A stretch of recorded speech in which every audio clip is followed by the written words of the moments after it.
Students, last લેક્ચરની અંદર આપણે પ્લાસ્ટિડ્સ એટલે કે રંજકણો વિશે ભણી ગયા, પ્લાસ્ટિડના પ્રકારો વિશે ભણી ગયા. 3 પ્રકારો હતા: રંગદ્રવ્ય કણ, હરિત કણ અને રંગહીન કણો. બરોબર છે? ક્રોમોપ્લાસ્ટ, ક્લોરોપ્લાસ્ટ અને લ્યુકોપ્લાસ્ટ. બરોબર? અને લ્યુકોપ્લાસ્ટના પેટા પ્રકારો આપણે ભણ્યા હતા. સ્ટાર્ચનો સંગ્રહ કરતા સ્ટાર્ચ કણો, એમાઇલોપ્લાસ્ટ, લિપિડનો સંગ્રહ કરતા તેલનો સંગ્રહ કરતા તેલ કણો, ઇલાયોપ્લાસ્ટ અને પ્રોટીનનો સંગ્રહ કરતા કણો ધેટ ઇઝ સમિતાયા કણો, અને અંગ્રેજીમાં આપણે બોલશું એલ્યુરોપ્લાસ્ટ. તો આજે આપણે મહત્વની અંગિકા, જે રીતે કણાભસૂત્ર મહત્વનું છે એટલું જ મહત્વનું છે હરિતકણ, ક્લોરોપ્લાસ્ટ, કે જે વનસ્પતિમાં, પ્રાણી કોષમાં તો હરિતકણ હોતો નથી, વનસ્પતિ કોષોમાં હરિતકણ હશે, અને જે ફોટોસિન્થેસિસ એટલે કે પ્રકાશ સંશ્લેષણની પ્રક્રિયા માટે જવાબદાર અંગિકા છે ધેટ ઇઝ ક્લોરોપ્લાસ્ટ, હરિતકણ. તો આજે આપણે વિગતવાર જે છે ક્લોરોપ્લાસ્ટ એટલે કે હરિતકણ વિશે જે છે અભ્યાસ જે છે કરીશું. તો આજે આપણે ભણીએ ક્લોરોપ્લાસ્ટ, હરિતકણ. તો અમુક વસ્તુ તમારે યાદ રાખવાની છે, અને કણાભસૂત્રની જેમ હરિતકણ પણ મહત્વની અંગિકા છે. તો પહેલા સાયન્ટિસ્ટના નામથી શરૂઆત કરીએ તો સૌપ્રથમ સ્કિમ્પર નામના વૈજ્ઞાનિકે શું નામ આપ્યું? ક્લોરોપ્લાસ્ટિડ. ક્લોરોપ્લાસ્ટિડ. તો ક્લોરોપ્લાસ્ટિડ શબ્દ આપનાર કોણ હતો? સ્કિમ્પર. અને ત્યાર પછી હરિતકણને જે નામે આપણે અંગ્રેજીમાં ઓળખીએ છીએ, બરોબર, ધેટ ઇઝ ક્લોરોપ્લાસ્ટ, હરિતકણ. તો ક્લોરોપ્લાસ્ટ એવું નામ આપનાર વૈજ્ઞાનિકનું નામ છે એરેરા. તો એરેરા નામના વૈજ્ઞાનિકે ક્લોરોપ્લાસ્ટ શબ્દ આપેલો, અને સ્કિમ્પર નામના વૈજ્ઞાનિક નામ આપેલું ક્રોમોપ્લાસ્ટિડ. નામ આપનારે લખું છું. તો સૌપ્રથમ સ્કિમ્પર નામના વૈજ્ઞાનિકે નામ આપ્યું ક્લોરોપ્લાસ્ટિડ, અને ત્યાર પછી એરેરા નામના વૈજ્ઞાનિકે શું નામ આપ્યું? ક્લોરોપ્લાસ્ટ. તો કોને કહીશું? તો આગલા લેક્ચરમાં ભણ્યા હતા આપણે એમ કે હરિત દ્રવ્ય જેને આપણે બોલશું ક્લોરોફિલ, લીલા રંગનું રંજક દ્રવ્ય. તો હરિત દ્રવ્ય ક્લોરોફિલ ધરાવતા રંજક કણોને, આપણે શું બોલશું? તો કે હરિતકણ એટલે કે ક્લોરોપ્લાસ્ટ. બરોબર છે? વનસ્પતિ કોષમાં હાજર, પ્રાણી કોષોની અંદર તો હરિતકણ હોતું નથી, પ્રાણી કોષની અંદર હરિતકણ ગેરહાજર. અને આપણને બધાને ખબર છે કઈ પ્રક્રિયા માટે જવાબદાર છે? તો કે ફોટોસિન્થેસિસ, પ્રકાશ સંશ્લેષણ, જેને આપણે અંગ્રેજીમાં બોલશું ફોટોસિન્થેસિસ. તો પ્રકાશ સંશ્લેષણની પ્રક્રિયા માટે જવાબદાર છે. ફોટોસિન્થેસિસની પ્રક્રિયા માટે જવાબદાર છે. થોડા આકાર અને લંબાઈ પહોળાઈની વાત કરી લઈએ તો હરિતકણના અલગ અલગ પ્રકારના આકાર તમને જોવા મળશે: અંડાકાર, બિંબાકાર. એનસીઈઆરટી બુકમાં આકાર લખેલા છે: અંડાકાર, બિંબાકાર, ગોળાકાર કે પટ્ટી આકારના. અંડાકાર, બિંબાકાર, ગોળાકાર કે પટ્ટી આકારના તમને જે છે ક્લોરોપ્લાસ્ટ જોવા મળશે.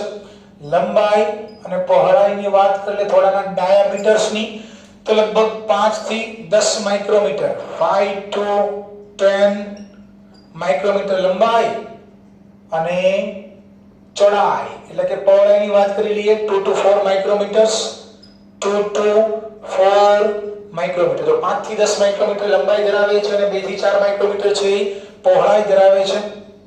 નીટ માટે યાદ રાખવાનું છે, પૂછાય એવો પ્રશ્ન છે ક્લેમિડોમોનાસ. આપણે બધાને ખબર છે કે ભાઈ ક્લેમિડોમોનાસ શું છે? તો કે ક્લેમિડોમોનાસ એક કોષીય લીલ છે. ક્લેમિડોમોનાસ યુનિસેલ્યુલર આલ્ગે, એક કોષીય લીલ. તો એક કોષ છે, તો યાદ રાખવાનું છે ક્લેમિડોમોનાસ પોતે જ એક કોષ ધરાવે છે. એના કોષમાં શું હોય? તો કે તેના એક કોષમાં પોતે જ એક કોષીય છે, એટલે તેના કોષમાં એક જ હરિતકણ હોય છે. તો ક્લેમેડોમોનાસ લીલ એક કોષીય લીલ છે જે એક જ હરિતકણ ધરાવે છે. બાકી વનસ્પતિની વાત કરીએ તો વનસ્પતિમાં હરિતકણ ક્યાં હોય? તો આપણે બધાને ખબર છે કે વનસ્પતિમાં હરિતકણ પર્ણમાં હોય. પર્ણમાં હરિતકણ હોય એટલે લીલા રંગનું દેખાય. અને પર્ણમાં તો કે પર્ણમાં હરિતકણ ધરાવતી પેશી જેને આપણે બોલશું મધ્ય પર્ણ પેશી. તો વનસ્પતિમાં પર્ણમાં અને પર્ણની મધ્ય પર્ણ પેશીમાં લગભગ એના જે કોષો જે છે એની અંદર 20 થી 40 હરિતકણો હોય. મધ્ય પર્ણ પેશીના કોષમાં એક કોષની વાત થઈ રહી છે, આ બધાની વાત નથી થઈ રહી. તો વનસ્પતિમાં પર્ણ અને પર્ણમાં આવેલી મધ્ય પર્ણ પેશીના જે કોષો જે છે તો એક કોષમાં 20 થી 40 હરિતકણ જોવા મળે છે. તો આ તો છે બેઝિક ઇન્ફોર્મેશન થઈ ગઈ, બરોબર છે કે સિમ્પલ ક્લોરોપ્લાસ્ટ નામ આપ્યું, એરે નામ આપ્યું ક્લોરોપ્લાસ્ટ. હરિતદ્રવ્ય ધરાવતા કણોને આપણે બોલશું હરિતકણ. વનસ્પતિ કોષમાં હાજર, પ્રાણી કોષમાં ગેરહાજર, પ્રકાશ સંશ્લેષણની પ્રક્રિયા માટે જવાબદાર આકાર અને સંખ્યાની બાબતમાં. હવે મુખ્યત્વે આપણે જે ભણવાનું જે છે ખાસ એની રચના અથવા તો એનું સ્ટ્રક્ચર, બંધારણ. રચના, બંધારણ. તો કણાભ સૂત્રની જેમ જ હરિતકણ બેવડી પટલમય અંગિકા છે, બે પટલ ધરાવે છે. તો હરિતકણ બે પટલમય અંગિકા છે.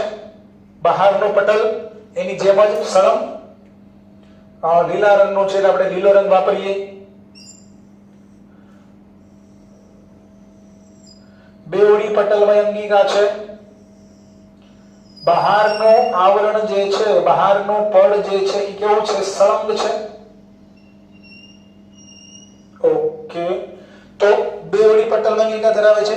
બહારનો પડ, આઉટર લેયર, બહારનું પડ સળંગ છે, કન્ટિન્યુઅસ છે. પણ અંદરનું પડ, અંદરનું આવરણ આ મહત્વનું છે આપણી માટે.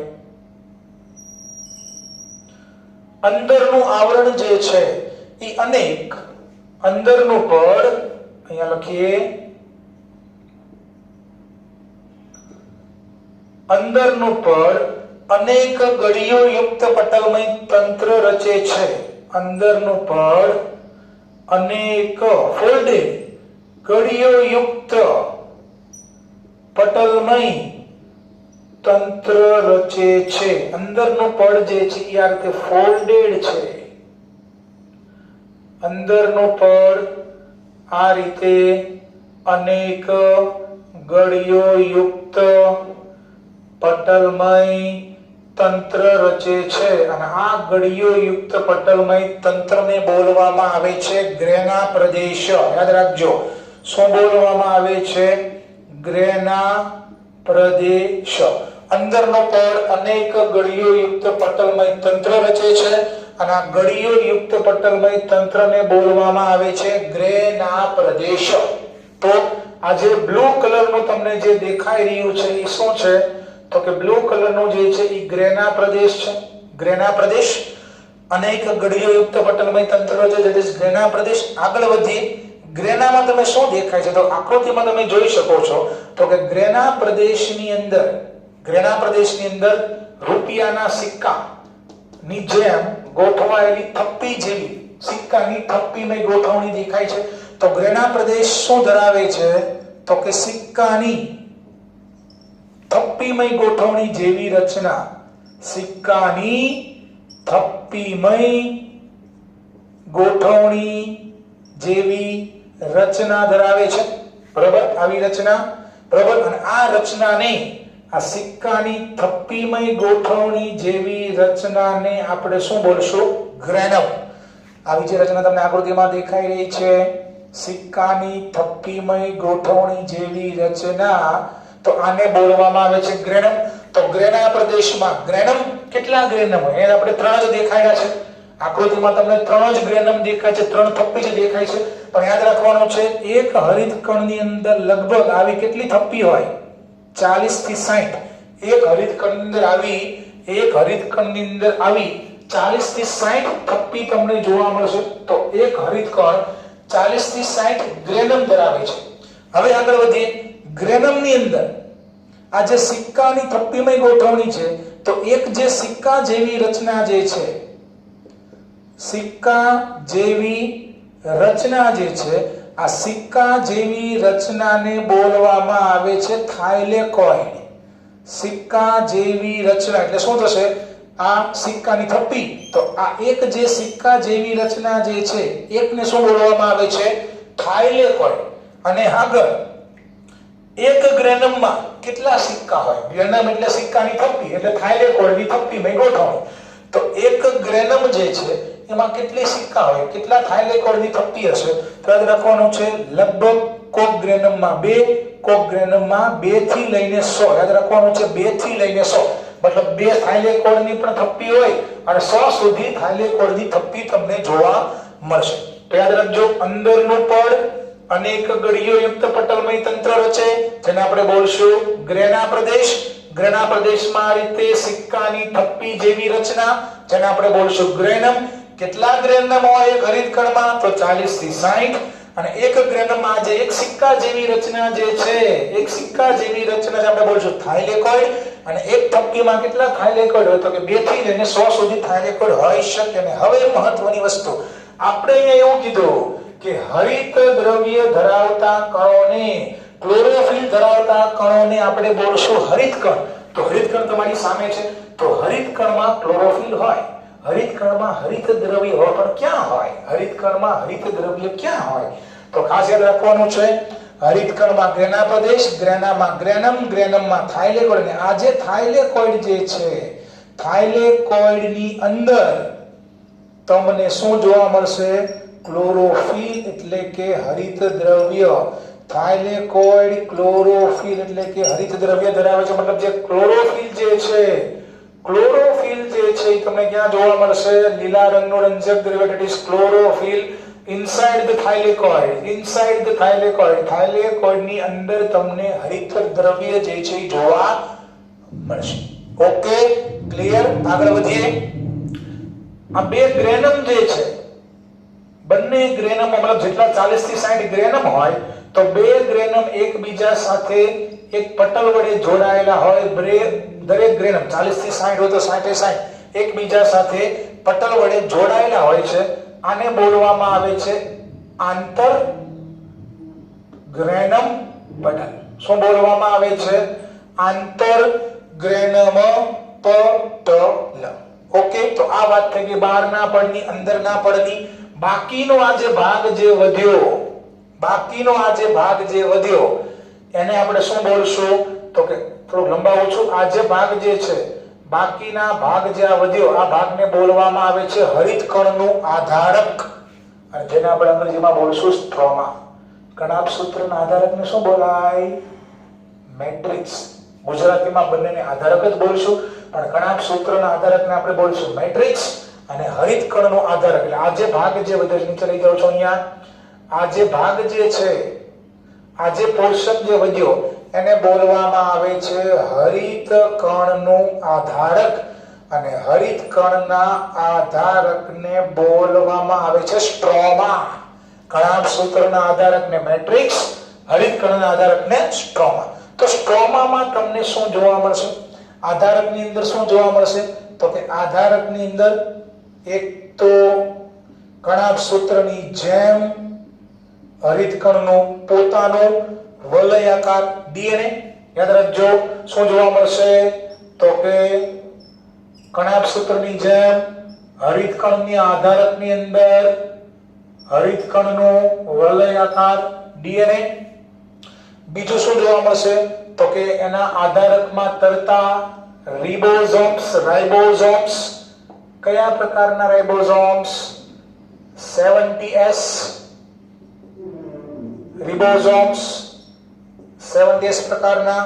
તો બીજું તમને જોવા મળશે આધારકમાં રિબોસોમ્સ, 70S પ્રકારના રિબોસોમ્સ.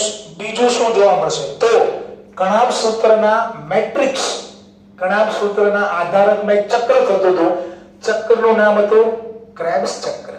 એ જ રીતે હરિતકણના આધારકમાં પણ એક ચક્ર થાય છે. હરિતકણના આધારકમાં એક ચક્ર થાય છે.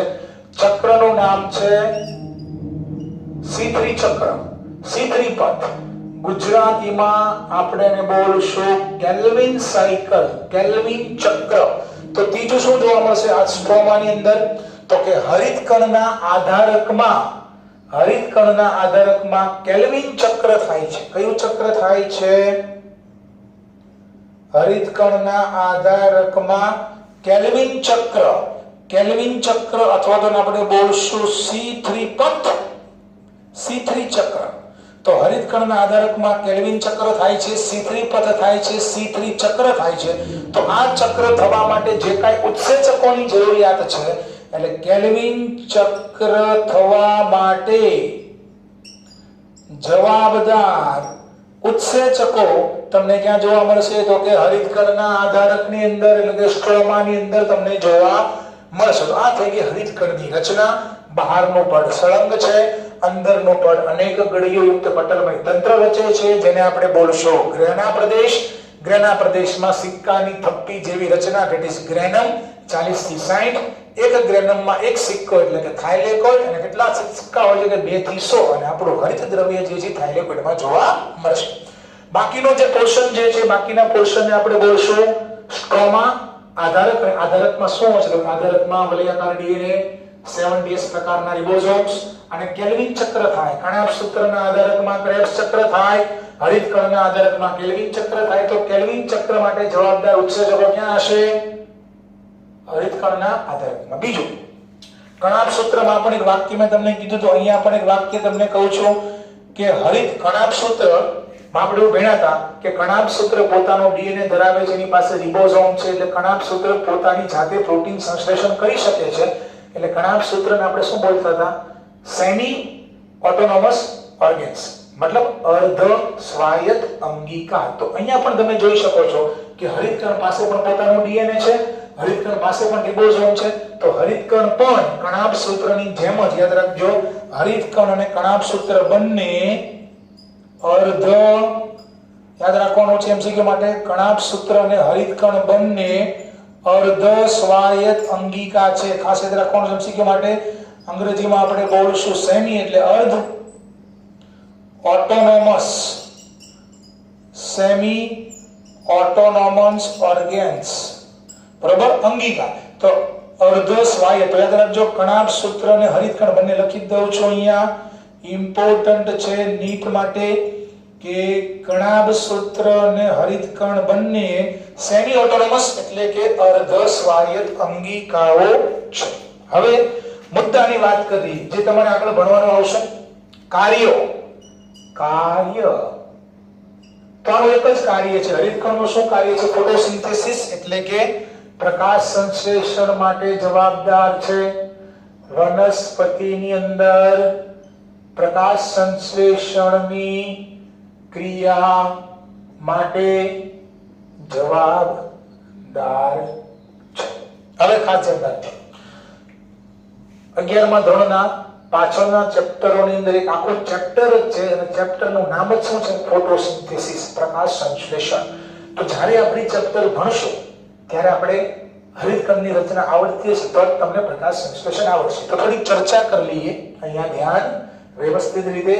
પ્રકાશ સંશ્લેષણ થોડો ઘણો તમને ખ્યાલ હશે જ કે પ્રકાશ સંશ્લેષણની પ્રક્રિયા જે છે સળંગ પ્રક્રિયા છે, પણ આપણે એને સમજવા માટે આપણે એને બે તબક્કામાં વહેંચી છે કે ભાઈ પ્રકાશ સંશ્લેષણની પ્રક્રિયાના કેટલા તબક્કા છે? બે તબક્કા છે. બે ભાગમાં એને વહેંચવામાં આવે છે. પ્રથમ કયો તબક્કો થશે? પ્રથમ કયો તબક્કો થશે અને દ્વિતીય એટલે કે પછીથી કયો તબક્કો થશે?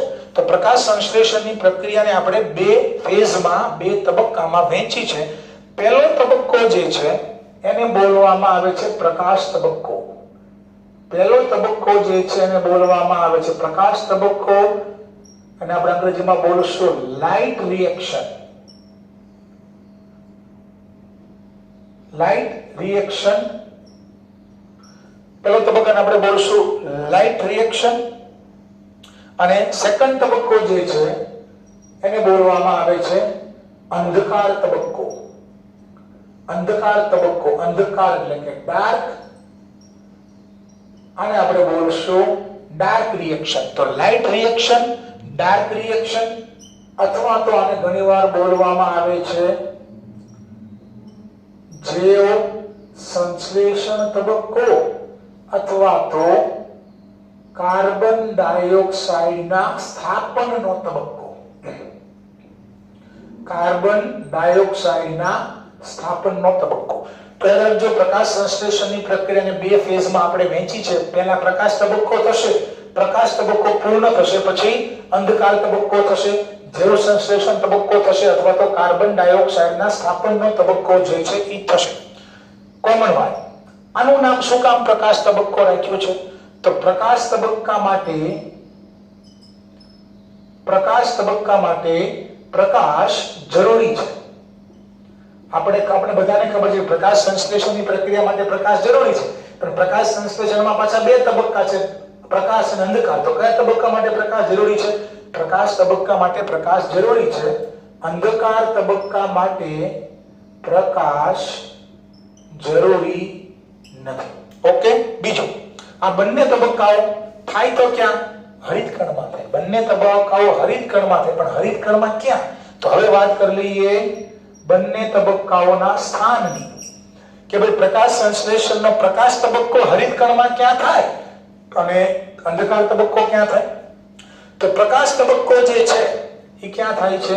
તો કે પ્રકાશ તબક્કો ગ્રેના પ્રદેશમાં થાય. આ જે બ્લુ કલરનો ભાગ તમને દેખાય છે થપ્પી, ગ્રેના પ્રદેશમાં, એટલે કે એવું લખીએ કે પ્રકાશ તબક્કો ગ્રેનમ એટલે કે થાઇલેકોઇડમાં થાય, કારણ કે ગ્રેનામાં ગ્રેનમ ને ગ્રેનમમાં થાઇલેકોઇડ.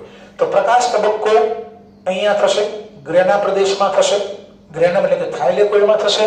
અને અંધકાર તબક્કાનું સ્થાન ક્યાં? અંધકાર તબક્કો ક્યાં થાય? તો અંધકાર તબક્કો હરિતકણના આધારકમાં થાય, અહીંયા થશે, સ્ટ્રોમામાં થાય.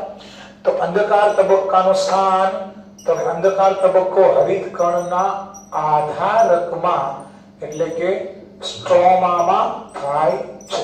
તો અંધકાર તબક્કો સ્ટ્રોમામાં થશે, પ્રકાશ તબક્કો ગ્રેના પ્રદેશમાં થશે. ઘટના કે ભાઈ અંધકાર પ્રકાશ તબક્કા માટે પ્રકાશ જરૂરી છે, પહેલા પ્રકાશ તબક્કો થાય, ગ્રેના પ્રદેશમાં થાય. તો પ્રકાશ તબક્કામાં શું થાય? પ્રકાશ તબક્કામાં કઈ કઈ ઘટના થશે? તો પ્રકાશ તબક્કામાં બે ઘટના થાય. પહેલી ઘટના પાણીનું પ્રકાશ વિઘટન, કે પહેલી ઘટના જે પ્રકાશ તબક્કામાં થશે પાણીનું પ્રકાશ વિઘટન. પાણીનું પ્રકાશ વિઘટન મતલબ પ્રકાશની હાજરીમાં પાણીને તોડવામાં આવે અને પાણી તૂટશે. પાણી તૂટશે એટલે ઓક્સિજનની શું થશે? મુક્તિ થશે. તો પ્રકાશ તબક્કામાં પહેલી ઘટના થશે પાણીનું પ્રકાશ વિઘટન, ઓક્સિજનની મુક્તિ. અને બીજી જે ઘટના થશે એ છે અચક્રીય ફોટો ફોસ્ફોરાઇલેશન. એક પ્રકારનું ફોસ્ફોરાઇલેશન થશે, ફોસ્ફરસ ઉમેરાવાની પ્રક્રિયા, જેને આપણે બોલશું અચક્રીય ફોટોફોસ્ફોરાઇલેશન. અને અચક્રીય ફોટોફોસ્ફોરાઇલેશનને લીધે એટીપી અને NADPH2 નું નિર્માણ થશે. તો યાદ રાખજો, પ્રકાશ તબક્કો પહેલા થાય એની માટે પ્રકાશ જરૂરી છે. ક્યાં થાય? હરિતકણના ગ્રેના પ્રદેશમાં થશે. શું થશે? તો કે પ્રકાશ તબક્કામાં પહેલી ઘટના થશે પાણીનું પ્રકાશ વિઘટન, જેના લીધે ઓક્સિજન મુક્ત થશે. અને બીજી ઘટના જે પ્રકાશ તબક્કામાં થશે એ થશે અચક્રીય ફોટોફોસ્ફોરાઇલેશન, કે જેના લીધે એટીપી અને NADPH2 નું નિર્માણ જે છે એ થશે. અહીંયા વાત કરી લઈએ અંધકાર તબક્કામાં કઈ ઘટના થશે? તો અંધકાર તબક્કાઓ પ્રકાશ તબક્કા પછી થાય, એની માટે પ્રકાશ જરૂરી નથી. ક્યાં થાય? તો કે સ્ટ્રોમામાં થશે, આધારકમાં થશે. તો ત્યાં કઈ ઘટના થશે? તો અંધકાર તબક્કામાં એક ચક્ર થાય, ચક્રનું નામ છે કેલ્વિન ચક્ર. આપણે દર્શાવ્યું નહીં, કેલ્વિન ચક્ર. આ અંધકાર તબક્કો છે, કેલ્વિન ચક્ર થશે. કેલ્વિન ચક્રનું બીજું નામ એને C3 પથ અથવા તો C3 ચક્ર તરીકે પણ ઓળખવામાં આવે છે. તો આ બે તબક્કા થઈ ગયા. ચાલો હવે એક પ્રશ્ન તમને પૂછું છું. તમને કોઈ એમ પૂછે, તમે હજી ડિટેલમાં પ્રકાશ સંશ્લેષણ ભણ્યા નથી, છતાં પણ તમને કોઈ, ધારો કે હું તમને એમ પૂછું કે ભાઈ બતાવો, ચાલો વિદ્યાર્થી મિત્રો બતાવો કે પ્રકાશ સંશ્લેષણની પ્રક્રિયામાં શું થાય? તમને કોઈ એમ પૂછે કે પ્રકાશ સંશ્લેષણની પ્રક્રિયામાં શું થશે, તો તમે શું જવાબ આપશો? તો તમે એવું કહેશો કે ભાઈ સાહેબ, પ્રકાશ સંશ્લેષણની પ્રક્રિયામાં વનસ્પતિ સૂર્યપ્રકાશની હાજરીમાં કાર્બન ડાયોક્સાઇડ લે, ઓક્સિજન મુક્ત કરે અને ખોરાક બનાવે. આ પ્રકાશ સંશ્લેષણની પ્રક્રિયા થશે. અમને આટલી ખબર છે.